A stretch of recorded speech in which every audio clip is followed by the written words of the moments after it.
Hello, everybody, and welcome back to The Heartbeat, your daily Inter Miami podcast. And today we are talking about the 5 things we learned in last night's 2-0 victory against Puebla to open up Inter Miami's title defense of the Leagues Cup. Of course, we are the 2023 defending champions. We get to wear the champions badge on our sleeve, and that means high expectations, and that's exactly what Inter Miami lived up to last night. We've done a lot of talking about Mexican clubs and Liga MX and how good that league is compared to the MLS and, what the difference actually is. But last night we played the worst team in Liga MX, Puebla. No doubt Inter Miami was the better team. No doubt Inter Miami should have gone into that game thinking, this is ours to win. There's no reason we shouldn't get 3 points out of this. There's no reason we shouldn't get a convincing victory, even without Messi, even without Diego Gomez, even without Benjamin Kramaski.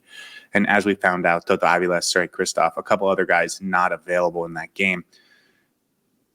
There's a lot to talk about. There's a lot of things we could have taken away. We could have talked about CJ Dos Santos. We could have talked about finishing. We could have talked about Matias Rojas heating up. But I've chosen 5 things, mostly related to the defense, because I think this game showed us how complete this team is. And that's really what I wanted to make the main theme of this episode. So let's just get right into it. Number 1, David Martínez was outstanding in his debut last night. This is a player that Inter Miami has wanted since last December. On the day they traded Kamal Miller, this is the player they had in mind for replacing him. And yes, they couldn't come up with an agreement with River Plate in January, but ultimately they get their man. And last night we saw why. This is an athletic, physical,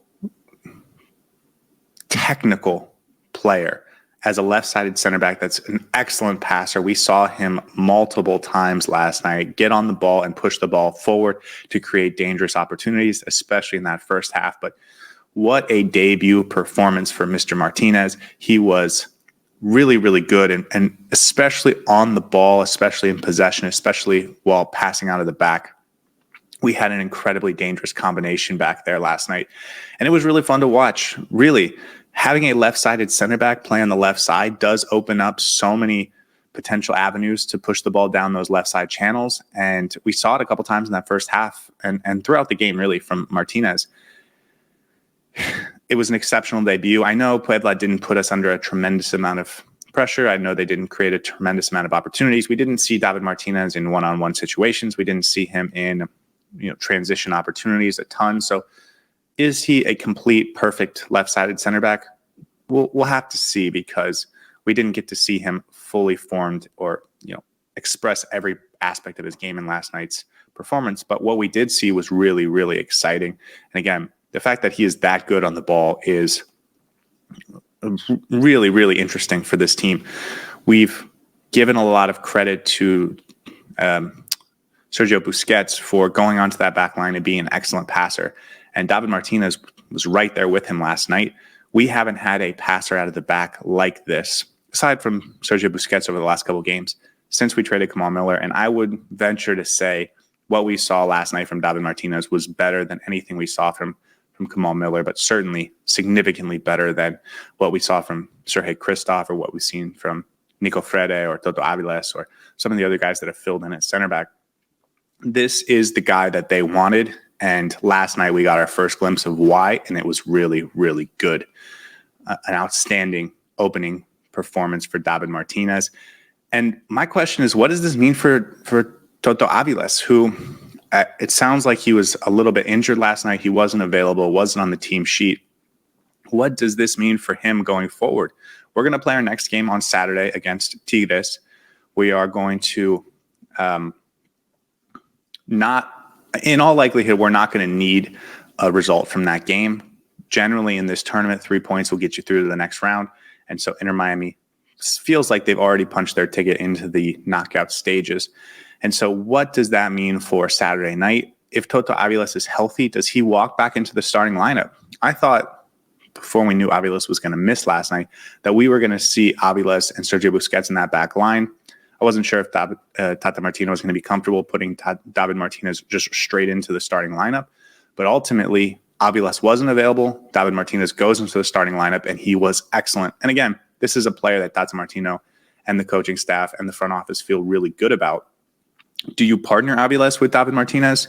Do you keep Busquets on that back line because it allows you to keep Yannick Bright and Redondo and Matías Rojas in the midfield, and it makes the math work really nicely?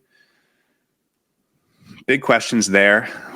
Those are the fun conversations we get to have. But for now, I just wanted to say David Martinez, an outstanding debut, and it was really exciting to see from a player that this club really wanted and has thought highly of for a long time. We finally, as fans, got to see it, and it was beautiful. Number 2, Yannick Bright, and of course I had to talk about him, fundamentally changes what this team is and what they can do. Last night, he creates the first goal with an interception and then pushing it forward to Robert Taylor, who gets the assist to Matías Rojas. That sequence started with Yannick Bright with the interception and the ball forward, quick ball forward. He ends the night with 12 ground duels, 9 tackles, an interception, a block shot, a clearance. Just another monster night from Yannick Bright in the midfield. And listen, I wouldn't even say he was at his best. Defensively, he's a monster, and I think that's become the expectation. There was a few balls forward that he could have been a little bit better on, but he just changes so much about what this team is and what they can do. And so I just wanted to talk about it again because it's part of this larger conversation about the defense and about how we can be more stout defensively and how Tata Martino can finally get this team playing really well on that side of the field and in their own half. And again, one of the things that I've mentioned a couple times on here is that Yannick Bright has been so good that Sergio Busquets has been pushed to the back line, and it's been better for everyone. Busquets being in the back line, partnering him with either Toto Aviles or David Martinez gives you that ability to play out of the back that you didn't have when we were starting Aviles and Christoph on a game-to-game basis, or even with Nico Frede or with Ryan Saylor or Kamal Miller even, right? Putting Busquets in that back line gives you that. And we'll see what happens now with David Martinez. But again, that only is made possible because you then add Yannick Bright in the midfield to protect him and then also to protect the other midfielders in a way that Sergio Busquets couldn't. And so by putting Busquets in the back line, by moving Yannick Bright into the midfield, you make your other midfielders better, and you create a situation where you're better out of the back. You can play more expansively. Yannick Bright is, in my opinion, becoming one of the most fundamental players on this team. If you want to build a team that's going to go out there and get a result, like before you even get to Jordi Alba, before you get to some of these incredible wingers that we have, and Julian Gressel had another nice moment last night. Robert Taylor was good. Like Yannick Bright is so fundamental to playing the way you want to play and the way that we have played for the last 2 months that he has to be one of the first names on the team sheet right now. And again, for a 22-year-old that is fresh out of college and has, I think, played 8 I think that was his 8th start last night. It is an incredible compliment. But because of what he does and because of what he is doing and because of how well he's done it, he's been a revelation. And it's good to see Tata Martino embracing that instead of shying away from giving too many minutes to a young player, which at times has been his reputation. And so to see him embrace this has been really, really fun to watch. And I expect it to continue moving forward with Busquets on that back line and Yannick Bright in the midfield, because that really works both defensively and playing out of the back. It really changes what Inter Miami is and what they can do. Number 3, this is a complete team, even without Lionel Messi. And I say that because of everything we've talked about. Building a defensive base to your team allows you to play a complete game. So much of the Messi era and really the first year, I mean, all the way from his first game until his last game with Inter Miami against St. Louis City, we have been a team that wants to score a lot of goals and win games 3-2, win games 4-2, win games 3-1, win games 4-0. Like that has been the strategy, and it's worked a lot because Lionel Messi has been so explosive and so dynamic. And listen, I don't need to say good things about Lionel Messi because everyone already knows them, but you partner him with Luis Suarez and get some contributions from Robert Taylor and Matthias Rojas and some out of the midfield, and you have a juggernaut offensively. But we had never really solved the defensive issues, whether it was Nico Frede or Kamal Miller or Toto Aviles, Dixon Arroyo. There was a lot of players that have come through into this lineup to try and help shore us up defensively. And it wasn't until we put Yannick Bright in the midfield and until we put Busquets in the back line that I felt we really grew into a both ways type of team. Last night, and I mentioned Puebla, not the greatest team, but last night we controlled the game against lesser competition, even without our best player.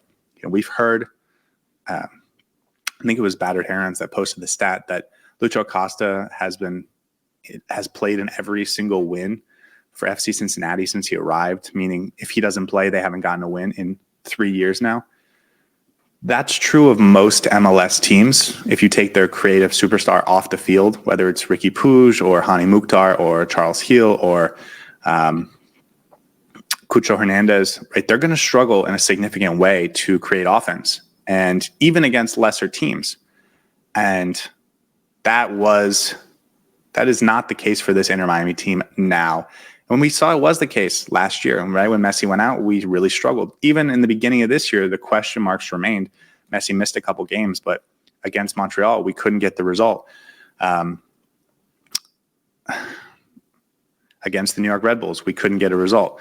So there were times even this year where it looked like without Messi, we were really going to struggle. That is no longer the case. Of course, we've gone on this incredible run without Messi, but even last night against a lower level competition, we controlled the game. We dominated. We could have won that game 4-0, 4-1, 5-1, 3-0, right? We ended up winning 2-0. It was a good defensive performance, but offensively, we created a ton. I think Apple had the final XG is 3.1 XG for Inter Miami and only 0.6 for Puebla. They didn't really create any good opportunities. They didn't force CJ Dos Santos to make any big plays.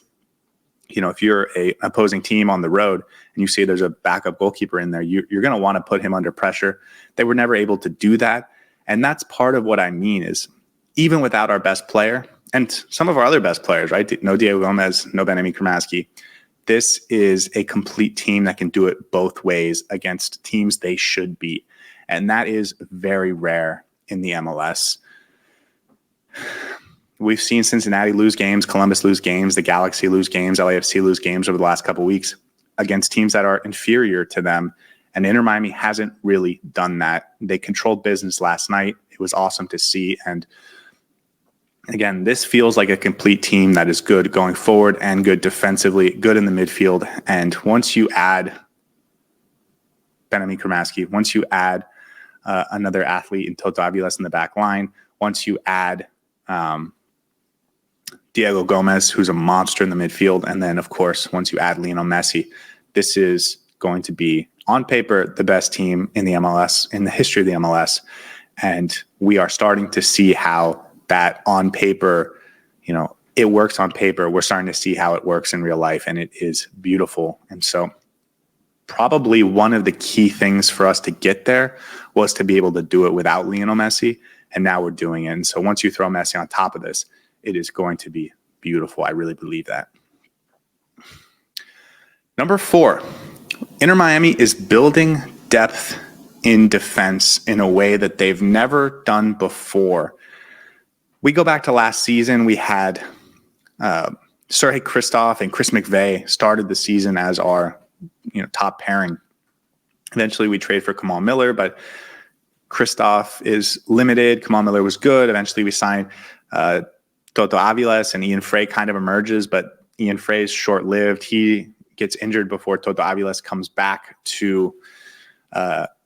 before Toto Aviles makes his debut. And so Inter Miami never really had 3+ center backs they felt really, really good about. And for the first time, and I know it's early in the David Martínez era for Inter Miami, but for the first time, Inter Miami feels like they have several options in that back line that they feel good about. And I don't think they've ever had this before. Toto Aviles is getting better every game. Aviles is getting better every month. Sergio Busquets is getting more comfortable in that back line every single game, and he's been outstanding for the last couple games. David Martínez was phenomenal in his debut. And so this is the guy that we expected to get and that the front office felt really good about. Inter Miami has to feel great about having those three. And then on top of that, you have Kristoff, who is, as a fifth choice option or as a fourth choice option, a great candidate. And Ian Frey, another guy who is outstanding. And maybe he's playing a little bit more right back these days, but to have that as your fourth or fifth choice center back is just amazing. Inter Miami's never had this before. And even guys like Noah Allen, Ryan Saylor being your fifth, sixth, seventh choice center backs, it's a great feeling. Going into the transfer window, I thought there was a good chance Inter Miami might try and sign two center backs. And I still think that might be the case because of Martinez's injury history. But based on what we saw last night, this feels like the deepest center back room we've ever had. And you pair that with Cello Weekend and Ian Frey hanging on or locking down that right side, and then Jordi Alba, Franco Negri, and Noah Allen on the left side, and Drake Callender being a great goalkeeper. Throw Yannick Bright into the midfield. And defensively, I don't think this team has ever been in the history of the club as deep and as sound as they are now. And having not just sound players, but exciting players. Guys like Aviles that are going to get better every 6 months. They're going to be a significantly improved player. Busquets, who has a dynamic ability in the back to spray the ball around. David Martínez, who looks like he also has that dynamic ability to spray the ball around in the back. Ian Frey, is an X factor, right? And Jordi Alba, same thing. He was named the man of the match last night. So just a phenomenal performance. And I want to give kudos to the front office for putting this together. And listen, they might go out and get another defensive player just to bulk up this roster a little more, especially considering David Martínez has some injury concerns. But man, right now it's as good as it's ever been. And I just wanted to acknowledge that. Again, this is part of the David Martínez debut, but it was just so good. I think he deserved 2 points.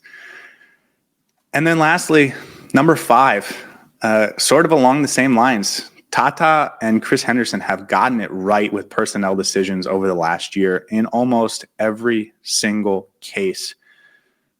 Since Tata Martino, and I'm not going to give them credit for the Barcelona 4, right? Suarez and Messi and Busquets and Jordi Alba. Any GM would have done anything they could to bring those guys to the team. And so, give David Beckham and the Moss brothers some credit for getting Messi and then Messi for bringing the rest. But ultimately, there's a lot of other players that Tata Martino and Chris Henderson brought to the club.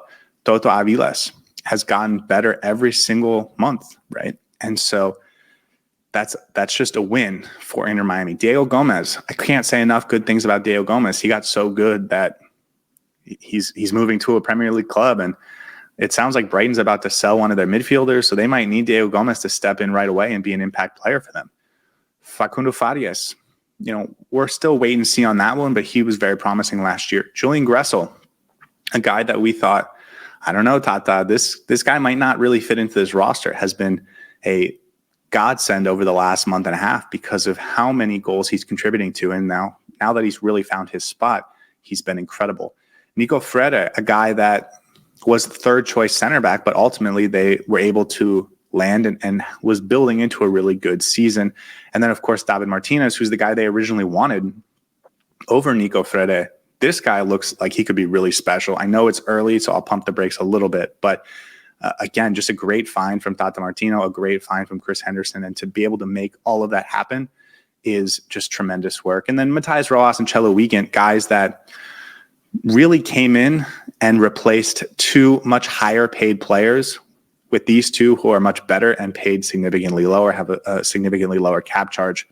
It was tough trading DeAndre Yedlin because we had to switch to a system that wasn't particularly effective for this team, and it was at an important part of the season. But ultimately, we got Cello Weekend, who's a better player for significantly cheaper. Same thing with Matías Rojas. We sold Jean Mota, who I know is a midfielder, but we replaced him with Matías Rojas, who has a much greater ability to impact the game in a positive way. And we've seen that Rojas has now scored 2 goals in 2 games, and he might be heating up for this tournament. And so there are legacies to be built, but one of the things that has allowed this team to become so complete, so deep, is that they have gotten it right in the front office in terms of the player personnel decisions they've they've come to. Federico Redondo, another player that they deserve credit for bringing in. There is no fat on the bones of this roster. There are no players, there are almost no players that don't belong on this roster, that aren't living up to their contract, that aren't effectively impacting this team in a positive way. And it's because we have gotten rid of some of the fat, some of the non-contributors, some of the guys that would be lower down the depth chart with high wages, that we've been able to create this super deep, super talented team that, again, I mentioned it earlier, this is the best team in MLS history on paper. And so it's just a matter of taking what's on paper and realizing it on the field. And Inter Miami's been in incredible form lately. And listen, the summer window's not over. They could still add another player or two. They have some real options now that the MLS has tweaked their rules a little bit. So don't be surprised if Inter Miami goes after another player that they feel could be an impact player for them. So anyways, guys, that's 5 things we learned against Puebla. It is an incredible start to the Leagues Cup title defense. Inter Miami with a 2-0 victory, and it was a lot of fun to watch. Guys, as always, I will be back tomorrow. I hope you guys have a wonderful day. See you then.